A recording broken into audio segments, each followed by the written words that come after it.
tuni KUKI news in ve zo se na bon chaven lem ne HIUVIN tuni 30 October 2025 aita in tunin zong igam sungova thupon za chom ho in phongkit no hitin hichiwa hi IDP adi sena tuni a hi IDP hodinga poimo ta thupon ho chong ahung umin hichiwa hi IDP WCC hon mi pi het dinga het sa na ahin bol ho chong in seido de wa hi in hichi hi hoita ngai hoitin adi sena IDP hon pateta ai kingai wa hichi eboi pi so ke di win tip na zong kai nei kin na hi chule kele hon zong cycle gam kai sunga mi pi ho hinga tip na ahin bol na ho ahi lo le mi pi het dinga thupon ahin bol na ho zong omin hichi ho zong hi aban bana in sei de wa hi ama sapenin tu a hi IDP ho a dinga thu ki sei ho ga vema sau hitin hichiwa hi ga velo chen hichi internally displaced person welfare committee in hita chu DC to ke hona aganeiwa tuni kho a chu ke hona aganeiwa hichiwa hi IDP WCC advisor pu TT hau kip zauna a chu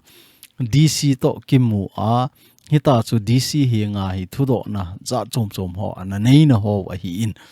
hichiwa ama hon a seina wa chu a hi le ama sapena imu theidi wineu khat ga sulen ho hiten tuni ahin bol a hi in chizong hi hoita aga velo chun tuni ni kho 30 October 2025 nin IDP WCC executive member hole advisor pu TT haukip zaunan Churchanpur DC akimu pi in aman anoiza information ho hi IDPS ho heading in ahin dei sa in ahi ti ahi in hichiwa hi point am pi ahin pi in aban bana ahin sei deu hin tin a point ho chong hi a poimo so ke hi ji chun tu ni ahi sawle zong le aba nei cha hin simhla deu koi ta bang TV ahi lawai le mobile ve ho chun posoi bol wa tu chang he thelo wai le zoom ki bol wa hoita ivet diu hichi hi ingai poimo de wa hi ti pa chu kahin het sa hin tin ama sapena hi ahi le masanga inakinil nil na penu KKL hon ana sei pau chu hichi to bang he anom kha poi ti a jong chu ana ki seya mi tampi aboi pi lo jong ium ta mai theu a hi in hizi chun tu ni a hi hichiwa DC le IDP WCC ho ke ho na hichi DC pan ahin vai hla na ho hi hoita ingai to wa hi che ho hi iboi pi di win kanami pi te ho ka hin tim kinin direct benefit transfer ti na hi in DBT kiti hi direct benefit transfer kiti chu EIMA account na direct nga sumhong ki thunding pa cho hi in hichi thu hi akisei khom in DC pu seidan in jingni kho ni sim somthum lekhat October 2025 a patna relief camp a chule bank account ana submit saho ama account a muding dol ho mupandiu ahitai ti hi ahin seido ai ti chu ahi in jing 31st October 2025 ting le hin hichi DBT boldinga DBT a loadinga bank account ho documents izakai ana submit ho chu jinga pana hung lut pandinga hitai ti hi DC pan ahin vai hla na hi in chule nan camper ho wang hi phat chom khat hung lut jep na lai ding a hi ti hi ahin sei na hi kema ho dinga wang chu jingni kho a lut da ding kema lo ho dinga wang chu phat chom khat hung lut jep na lai ding a hi tin ama hin ahin sei ti a hi in appoint ni na hi ga vekit lo hen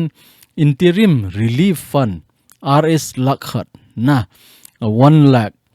hi installment basis a 25,000 live ki moding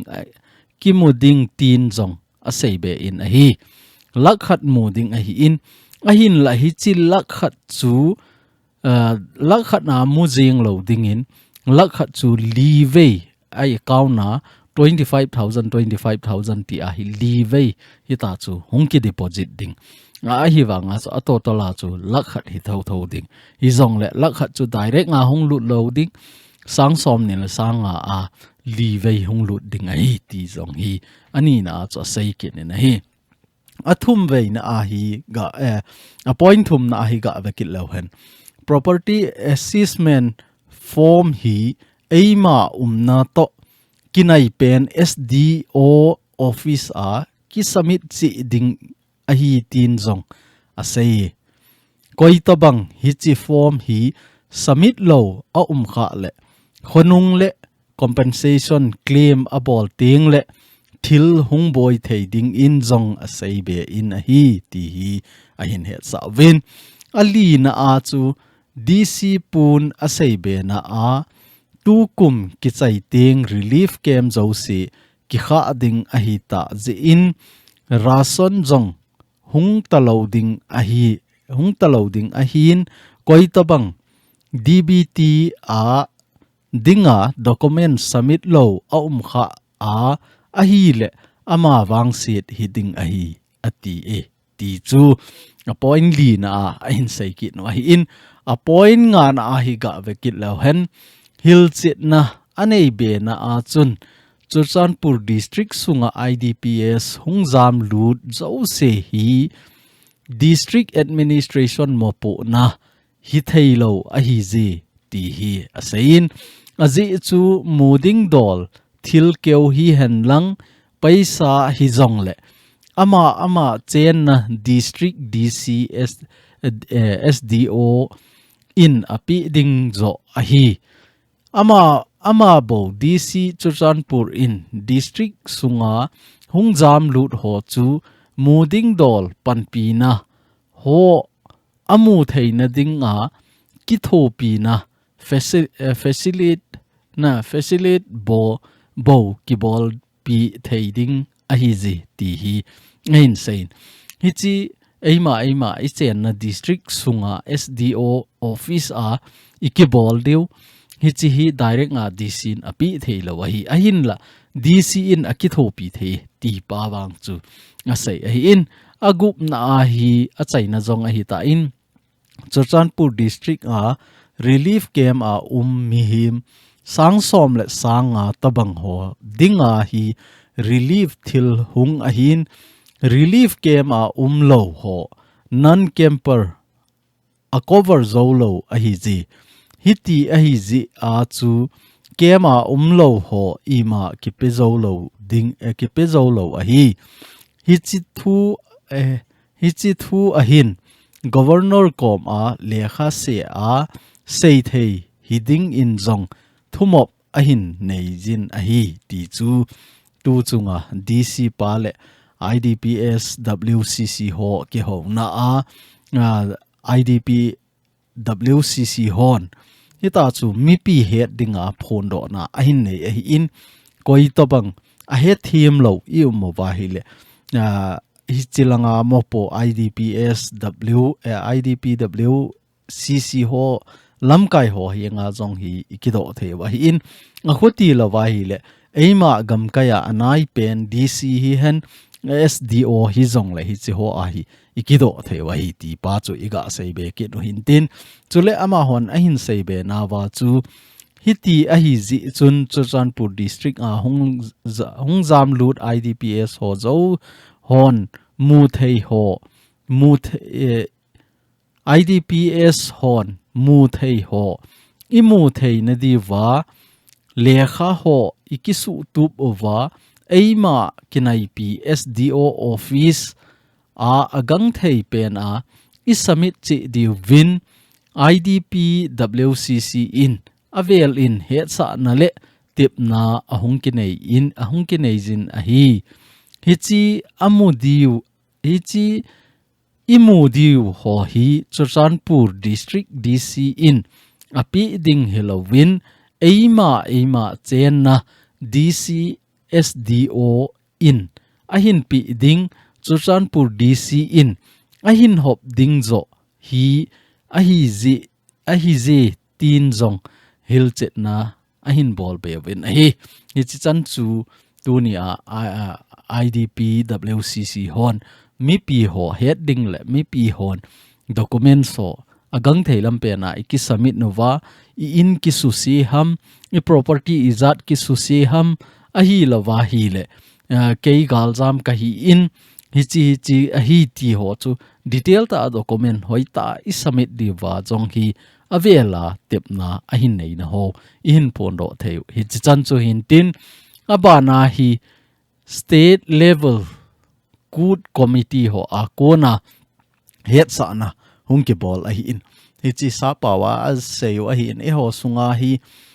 sa pau them ta hi lo le sa pau lo wa thu sei thei lo thu phong thei lo tampi yu mo vin vel izan ham khat ke sei wa nga hi a phat chenga hi chi to banga hi sa pawa eile ei ki het sa na dinga jong hi sa pau nge na iso zin la vin ji chun abona ka hin sim loading a hin la iga het theina dewa niau cha ga highlight ga bolu hitin hichi November 1 hi Manipur gamsunga KUKI CHATE dinga festival len pen khat chin KUKI mizo ho dinga kipum khat na le khat ki mel het na anaki mangjing khat na dinga harvest ti chu nie le cha la khom huna festival thupi ta naki nei ji peace and harmony ti thupi mangcha naki mangjing state level hi anaki mangjing hi in ahin la gal ahung uma pana hi kumni lang hi hung ke mang talo hi in tu kuma jong hi igam sung aboi jing na lai ji in hi che ho jong hi hung ke mang thei state level dungjuya hung ke mang thei talo ding hi ti pa hi het sa na ahin bolovi ti chu in ahin la hi chi chung changa hi KUKI in pin jong het sa na na bol sa hi ta in agam kaya KUKI in pi hosin pan ila wa hi ta chu taw na langa inam pia denga taw na zo hi chawang kut iman de wa hi ti jong chu het sa na anakinei sa hi tai ti chu iga phon do ke no hin tin chule tu hin KSO sangai kot ho akona thupon niau cha ga velo hen KSO community school sangai kot hon thupon ahin bol naw hi le hi chi hi ama hon asei na ho thupon ahin bol naw hi ga se ma sautin kipa thupon ti ahin hi chi kipa thupon ahin bol naw hi tu ni 30 October 2025 a bol ahin hi chi wa ama hon ahin seu chu hi le tu ni KCS sangai kot in ani vei channa annual day celebration kingon kiman na chunga panhin la ho adi guest ho MLA singat Dr. Villa MO in charge CHE SCAC Saikot SDO Sangaikot le gamsunga hausa defense zosi chunga kipa thu akiphongi ti ahin a seibe kit na wa cha hi le ga head bedding chu KSO community school hi 3rd May zo pat gamsunga themjil nalampang aha su kha wal phat in sangai kot gamsunga chief association le defense ho phalna banga KSO sangai kot in 2024 akona akon hung bol pan ahi hung ki phut pan ahi tina ahi in KCS ti chu KSO community school tina ahi in KCS hi adia IDP hoding gel na ki bol ahi ji in student mi zathum le som nga wal in aphat chompi le in ahi tuni kingon achun school chapang ho akon in lam le entertainment za chom zong ananei uvin ahi sum le pai ha sa le zong le thim zil chapang ho ding gel nan an kong so khom na akinei pin a hi pathin in KSO community school phathei bo jing ta hen ti hi KSO sangai kot ho a kona thupon kemu a hi in ama ho hi chito bang pan ala ho hi ahoi mama jingin aji chu inam sunga case on na to ding chu ipm ti a hile tu le tu a igam sunga KUKI CHATE chen na zo se a education department hiu cha ma hoina to government government of India ajong hi education department chu hi chito bang chu tunia e ho KUKI CHATE a dinga jong hi i government sungova education department a mo po chu KSO ho a hi win ama hon jong tunia di se na sangai kot KSO ho hin pan alahoi mama jing win igam sunga ha satna gen theina hin to uwa patna hi koima acha school hoita ta sol thei talo school kai thei talo chapang them zilna i chan ham khana to kha hi ta in hi chi ho sa na jala chu KSO sangai kot hon jong school khat a phu lewa hi in hi ta chu school khat a phut no wa IDP ho adi se na gal jam ho dinga hi ha thil ha sa a hi pha na chu ama ho chapang mi nu mi pa i chan ge again thei jong le acha te ho le khasim na hi tang lo hi la chapang hon thim zil na anei jing thei na duty a chu community school khat hi a phu wa hi ta chu chapang le khasim zo lo ho jong hi vet kol na abol wa hoita vet kol wa hi tai thim zil na langa asut jom sa wa phateta a hin vet kol na chung wa hi KSO sangai kot ho chunga jong ki pa thu iga seu hin tin abol phama ma jeng ve gam sunga hi EIMA department in ipiham imopo na ti pa hi hoita kivet chino hitin ho mopo na chi hi hoita sutup lewhen i community sung hi khang to ding EIMA society sung hi khang to ding ahin la tu a hi idin mun ho hi ivet na hi le ho lam kai ho election a ki kum a hi lo wa hi le nam se pai ho in mi in sung ki ka boin ho a ki kum ti ho hi ho mo po lo na ho ga ki kum lo na hil dinga jong hi i ga ki kum je wa hi inam sung hi chi chawai gam a hi tai hi ji chun a hi the ai le ka nam te ho EIMA mo po na ke hi nam se pai ka hi te la nam se pai in ipi bol diwa hi chi chu ki he no nga in ke hi KSO ka hi student education langa mo po ka hi te le ke mo po na chu ipi ham he no nga hi chi to bang chu a hi in ho bung lam kai ka hi ke hi ho lam kai ka hi in a hoti a hi le ken ipi ka to ding ham I chan ge ka to thei ham hi chi chan chu ka to a hi le kilom hinam ti pa hi hoita a heu hitin EIMA mo po na hi tunia sangai kot KSO hon phateta pan ala banga hi sum si lo hi la pan ila wa hi le EIMA mo po na chi hi indop sang ting ole ho society sung hi khang to ding ei ti jong hi ka sei do no min tunia KSO sangai kot ho pan la na to bang hi niau khat example ka sei be kit lo hen tunia hi thiem zil na school za chom ho veleuchen private school izat hen lang government school izat zong le tunia asang pen le mi pin angai san pen chu koi ho ham te le mission school ti chu ga he thei dinga chu catholic school ki ti hi a hoi lo lo hi ipg nam ti ai le catholic ho jong hi pathin ho a hi win ho lang a hi in a hin la ama ho hin chapang hi chi to banga lekha adei banga sim theilo ho a hin to sot no wa pan a hin la wa pathin thu a hin jil til wa hi ta chu pathin thu to lekha hoita a hin mop mo wa hi le tunia catholic school hoi khang to zo a hi le catholic school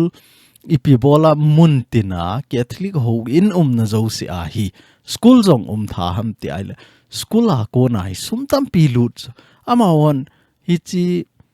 ho in a bol wa ko na ho in a ko na asumu hu ima cha hi lo chu a hi wa nga school asimo wa school la ko na asumu wa ko na ho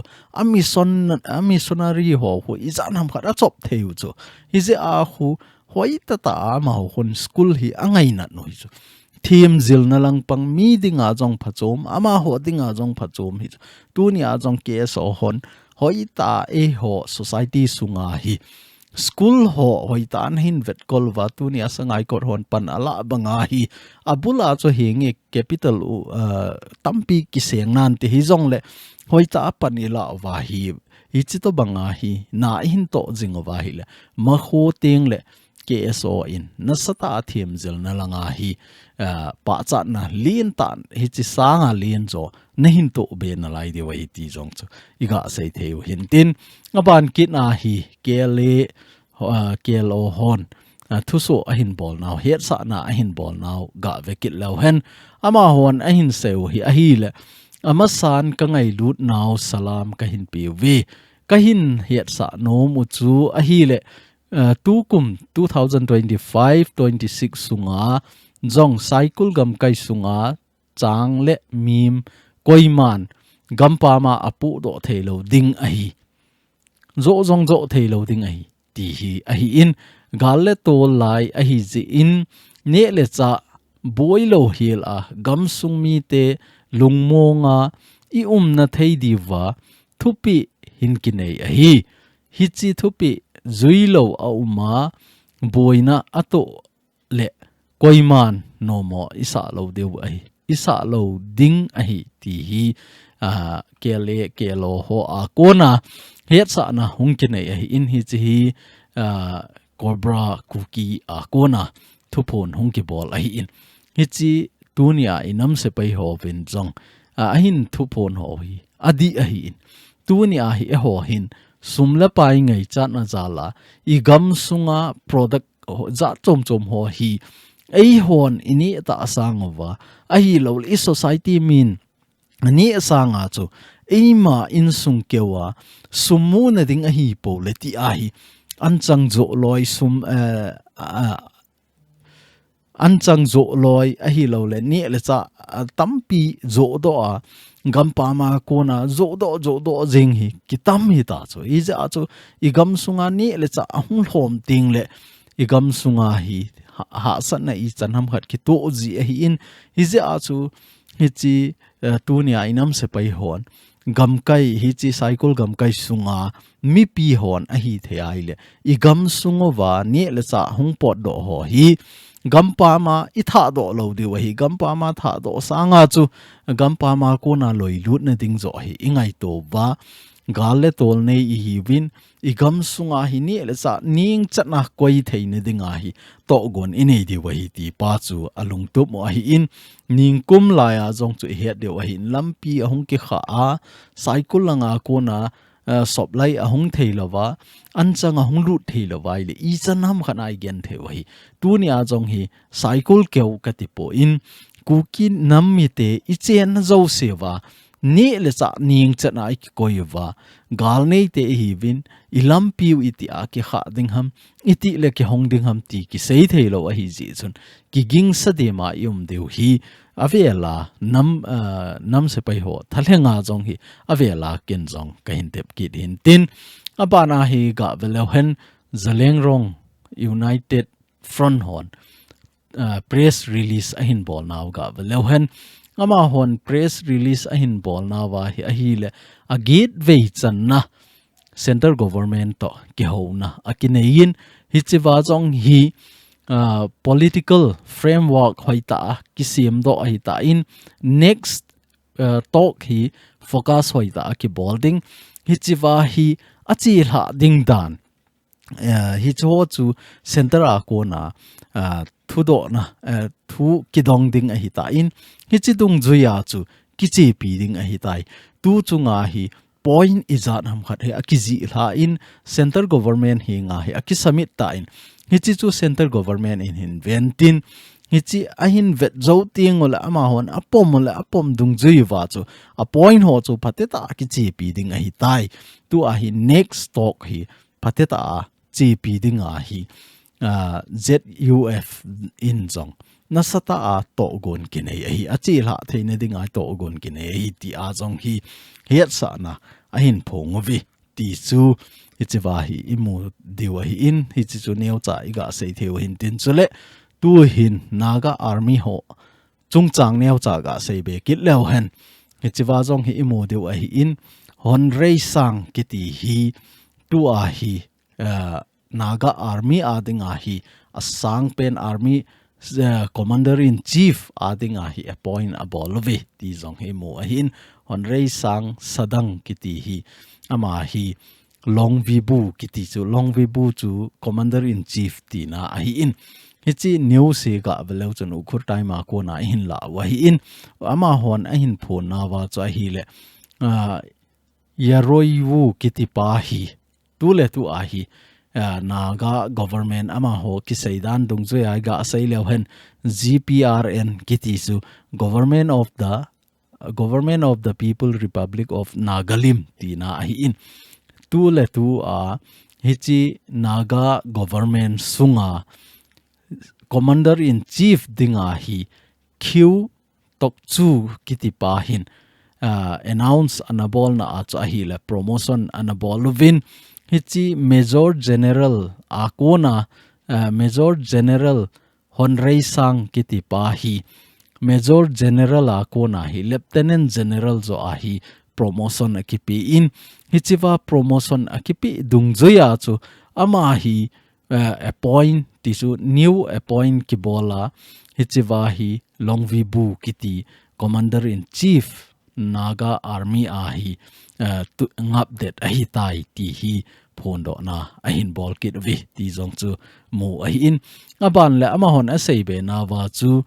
hichi hi official dungzuya chu ahi le lieutenant general sadang na hichi sadang hi Anthony hiela masanga chu hichi lieutenant general hi Anthony anahi ahi in ama hi army dungzuya chu retired ding ahi tain ama hi 29 November 2025 ding lehin PHAT ki chai ding ahi tain atam ki chai ding ahi tain ama ahung ki chai ni ding le hi chinima ma achu tu ahi sadang ki te pahin lieutenant general sadang promotion mo pahin apan mun hi ahin lo zom ngal ding ahi ti a jong hi aphong do win aban le hichiwa Naga Army rule dungzuya cha hi le sadang hi hoita mikitu ahi lawai le miching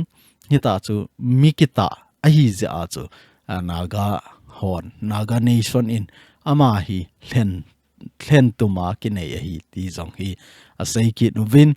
abana asaina wa cha hi le hichito bang ho hi Naga Army dungzuya a rule dungzuya kichi ahi in aban le hi ho hi Naga namsunga Naga Army ho hoita achal ha theina dinga pan ila so ke de hi ti a jong hi anami pi ho jong hi tipna anei vi ti chu ngai iga het thei de wa tu nia hichi thupon in sei nau cha hi le November 29 ting le hin Anthony in hichi Naga Army ho commander in chief apo na hi ki chai ding a hi ta in 29 November zo teng le tu a lieutenant general sadang ki te pa hin hichi apan mon hi ahin lo ngal ding hi ti chu he theine dewa iga phone hin tin chole tunia social media na sata hung viral khat cha hi le mau student union sanapati honjang condemnation lekha hin bol vi ti ahin hichi condemnation abol chu ipiham tile moiwa hung ne dinga chu poster lin ta si mo vai ta hi ata o hi chu hichi ata pau chu anaki sepsi anaki susi chu hichi anaki susi ja chu demna ahin bol ahin la hi chewa hi event na hi le mi tam zo pi chun ai ho KUKI CHATE ingo chu aji chu Chochanpur Kampopi district ai ja chu KUKI CHATE hin ti hichi hi anti naga ho hinti ti ahi na sata ahi demna abol ahi na hin la lang khat na chu ivet ke na hi le mi khen khat chon ZUF ho jong hi na sata agin mo na ne chu e PG nam tele injawa jong iga sei ta win ZUF ho jong hin tu ahi NSN ho hi demna sangta abol wa NSN no ya hitalo dingin ZUF in atuma political talks kine hi ta in hizi chun NSN movement akipom poiti hi ama hon jong na sata a phun do na niu chu hizi a chu tu le tu a hi mau student union sanapati ho jong hin KUKI CHATE hi na sata agin mo na ne wa hi in a hin la hi chiwa na tong ho hi i hoita i vet na hi la agam sungu wa choi ho jong ka kiwa lo wa hi a hi la ama ho wa chu a hi le tua ZUF ho chu hi bep a hi in ama ho hi i vet na hi le chun khatna khom a hi win a hin la ama ho ichi moi wa hung na jong hi agachi jong chu tampi mai the hi jong le ama support lo I to bang ham ti veno ma chi ho zo hin asu se dinga hi gin mo a hi ti pa jong chu he the ni de ba iga sei sau ja mo hi in a chai ne lang hi tan tin hi chiwa hi ga velo chun tu nia chu video social media hong viral he jengin hi chiwa video hong viral pa chu iphem tele cha sat ho gam hi a phat chenga tang khul ho hin asu boy jengo anop mo le lampi su anop le in mun zong asu hi ta chu agamu hi aban bana hi ake pi jengo hi tain hi chi chunga hi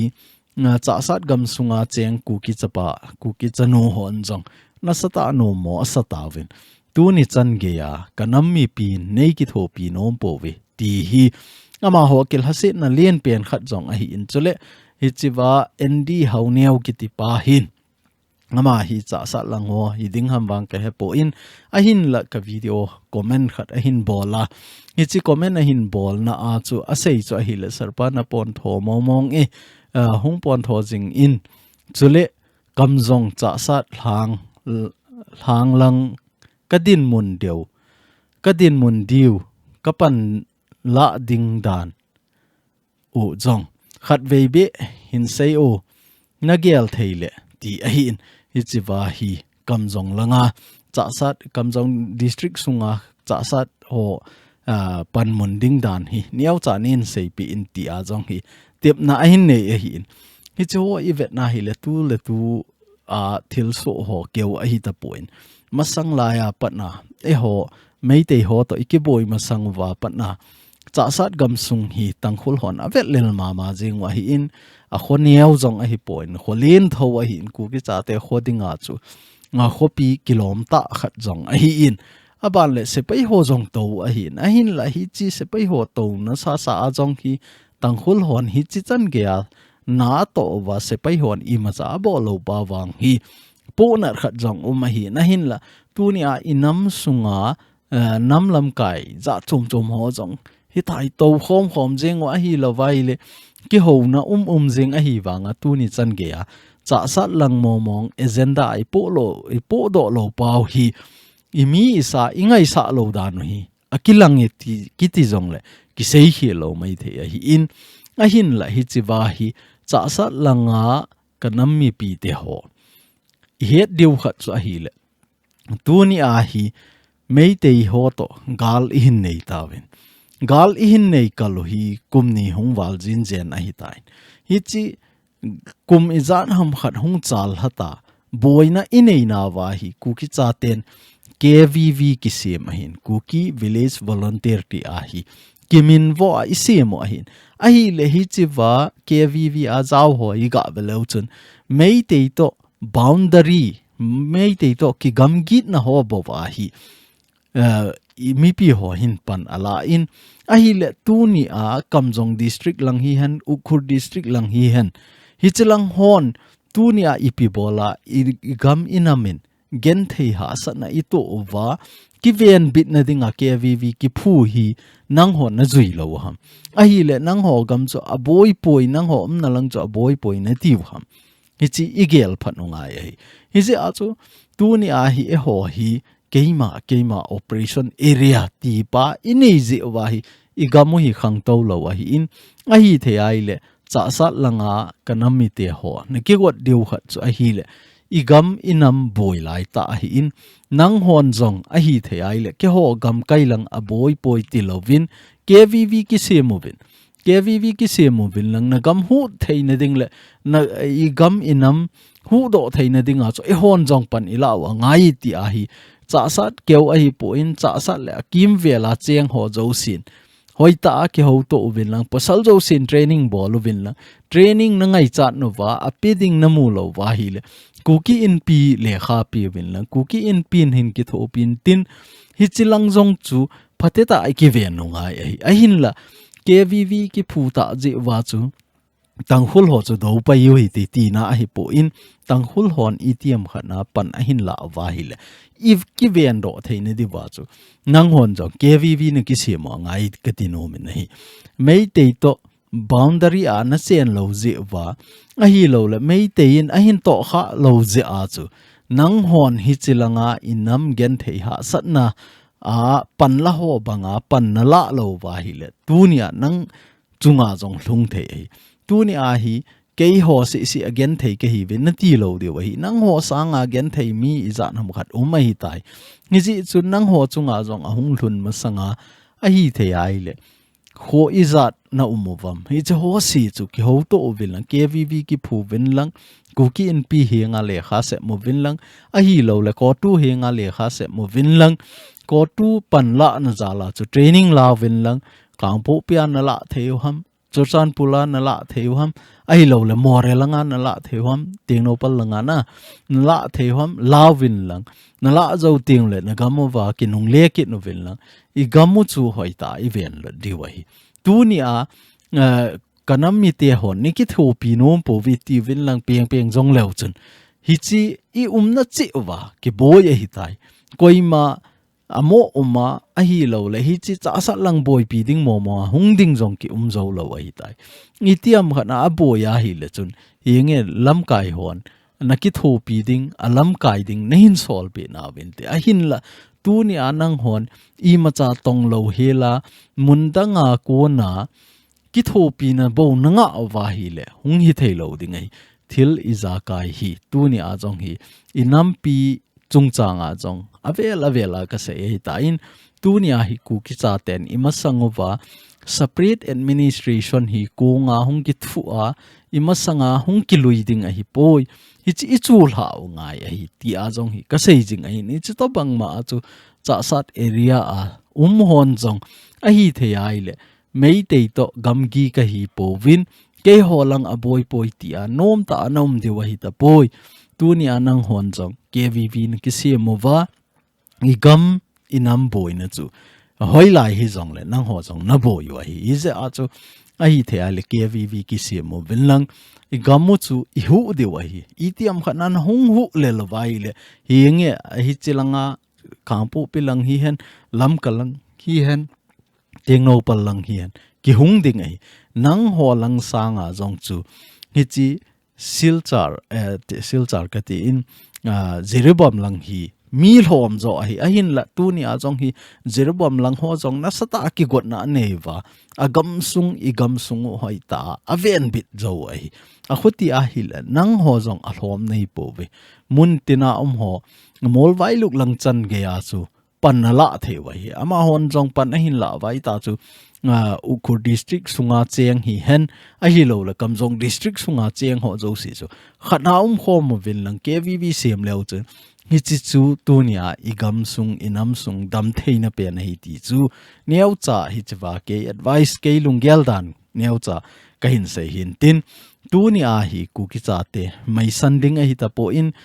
kele el hon thupon a hin bol naw hi ga veleu chun hi chiwa ama hon thu a sei pau hi nal hi chu ama ho hi kele el ho hi katumpa cha na a hi po in thu khat a hin so wa hi le ngam ta thudi ta dingui chu tunia ama hon hi chiwa